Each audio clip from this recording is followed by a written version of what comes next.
দীঘায় দিলীপ ঘোষের morning walk. সমুদ্রের পাড় ধরে জগন্নাথ মন্দির হয়ে সাংবাদিক সম্মেলনে তিনি আসেন। এই বিষয়ে তিনি কি জানিয়েছেন শোনাবো আপনাদের। রাজ্য সরকারের উদ্যোগে দীঘায় গড়ে ওঠা জগন্নাথ ধামের উদ্বোধন অনুষ্ঠানে সস্ত্রীক বিজেপি নেতা দিলীপ ঘোষ উপস্থিত এবং রাজ্যের মুখ্যমন্ত্রী, রাজ্যের মন্ত্রী ও তৃণমূল নেতাদের সাথে সময় কাটানোকে ঘিরে জোর রাজনৈতিক জল্পনা শুরু হয়।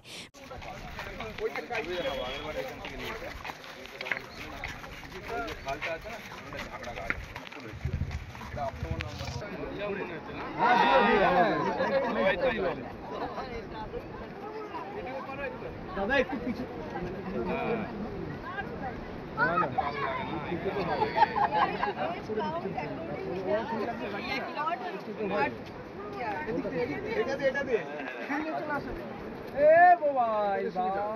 দেখি বাবা এদিকে এদিকে জায়গাটা নিয়ে নাও।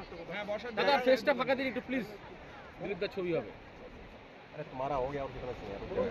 বৃহস্পতিবার সকালে দীঘায় প্রাতঃভ্রমণে বেরিয়ে সাংবাদিকদের মুখোমুখি হয়ে প্রাক্তন রাজ্য বিজেপির সভাপতি দিলীপ ঘোষ জানিয়েছেন, ছোট থেকেই তিনি মন্দির ভালোবাসেন।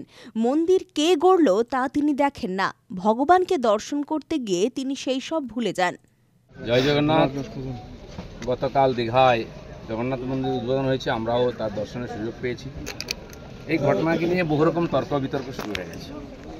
ভগবানকে তর্কের উপরেই রাখা উচিত, কিন্তু অভ্যাসবশত অনেকে বিতর্ক শুরু করেছেন এবং মজার ব্যাপার, আমি কেন ভগবানের কাছে এসেছি তাতে অনেকের কষ্ট হয়েছে। আমি ছোটবেলা থেকে ভগবানের মন্দিরে যাই, আমি দেখি না কে মন্দির তৈরি করেছে, আমি ভগবানকেই দেখি। আর এটা আমরা জানি যে মন্দির যেই তৈরি করুক ভগবান সবার হয়। কালীঘাটের মন্দির তৈরি করেছে কেউ জানে না, বা তারকেশ্বরের মন্দির কে তৈরি করেছে আমরা জানি না, কিন্তু ভগবানকে দর্শন করতে যাই তখন ভুলে যাই। রাম মন্দির কে তৈরি করেছে সেটাও লোকে ভুলে যাবে, কিন্তু রামকে মনে রাখে।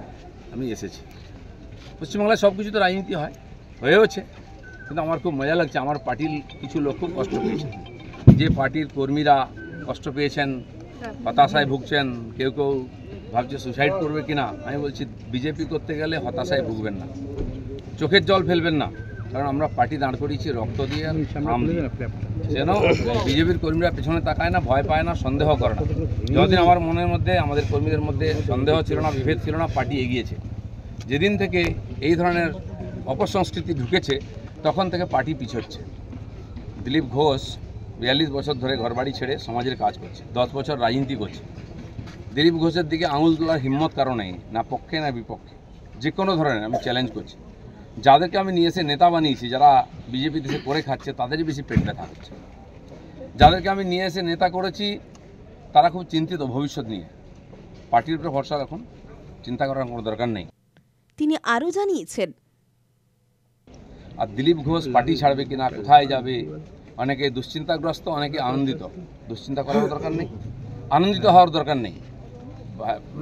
দিলীপ ঘোষ দরকার হলে রাজনীতি ছাড়বে, কিন্তু পার্টি ছাড়বে না, বিজেপি ছাড়বে না, এটা পরিষ্কার বলে দিচ্ছি।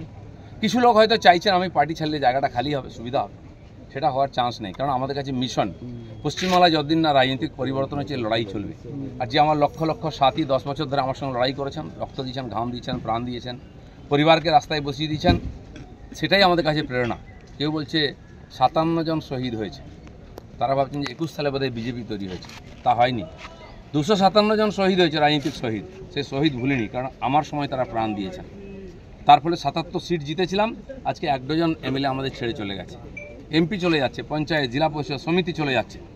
কিন্তু আমি বলছি আমাদের বিচারধারা, আমাদের রাস্তা ঠিক আছে, ঘাবড়াবেন না, ভয় পাবেন না। বিজেপি ভয় পায় না বলে ভারতবর্ষে পরিবর্তন করতে পেরেছে। আমরা সেই পার্টির সংস্কৃতি মানি, যে পার্টির প্রধানমন্ত্রী অটল বিহারী বাজপেয়ী কালীঘাটে গিয়ে মমতা ব্যানার্জির মায়ের পায়ে হাত দিয়ে প্রণাম করেছিলেন। আমরা সেই সংস্কৃতির লোক। মমতা ব্যানার্জি তখন আমাদের সঙ্গে ছিলেন, আর অন্যদিকে চলে গেছেন, শত্রু হয়ে গেছেন, এটা আমি মনে করি না। রাজনীতি আমার কোনো শত্রু নাই, আমি সবাইকে মিত্র করার চেষ্টা করি, আর মিত্র করেছি বলে ভারতীয় জনতা পার্টি এত বড় হয়েছে।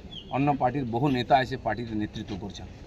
তো সেই জন্য আমরা সেই সংস্কৃতির লোক, সেই পার্টির কর্মী, যে পার্টির প্রধানমন্ত্রী অটল বিহারী বাজপেয়ী শান্তির বার্তা নিয়ে বাসে চড়ে লাহোরে গেছিলেন, শত্রুর দেশে গেছিলেন, ঘোষিত শত্রু পাকিস্তান, প্রধানমন্ত্রীর সঙ্গে আলাপ করেছিলেন। ফিরে আসার পরে পাকিস্তান আক্রমণ করেছিল, কার্গিল যুদ্ধ হয়েছিল, অটল বিহারীর হাত কাঁপেনি, মিরাজ পাঠিয়ে দিয়ে, সেনা পাঠিয়ে দিয়ে সমস্ত বাংকার গুঁড়িয়ে দিয়েছিলেন। আমরা সেই সংস্কৃতি, এটা ভারতের সংস্কৃতি, এটা বিজেপি সংস্কৃতি। আমার প্রধানমন্ত্রী নরেন্দ্র মোদী তিনি নওয়াজ শরীফের বাড়িতে বিয়েতে নেমন্ত্রণ রক্ষা করতে গেছিলেন, কোনো প্রোটোকল মানেননি, আশীর্বাদ করেছিলেন মেয়েকে, কিন্তু তারপরে পাঠানকোট হয়েছিল, পুলওয়ামা হয়েছিল, কিন্তু নরেন্দ্র মোদী সার্জিক্যাল স্ট্রাইক করতে, এয়ার স্ট্রাইক করতে পিছিয়ে যাননি, কারণ এটাই বিজেপি, এটাই ভারতীয় সংস্কৃতি। সেজন্য আমরা যেন আমাদের পরিচিতি না ভুলে যাই।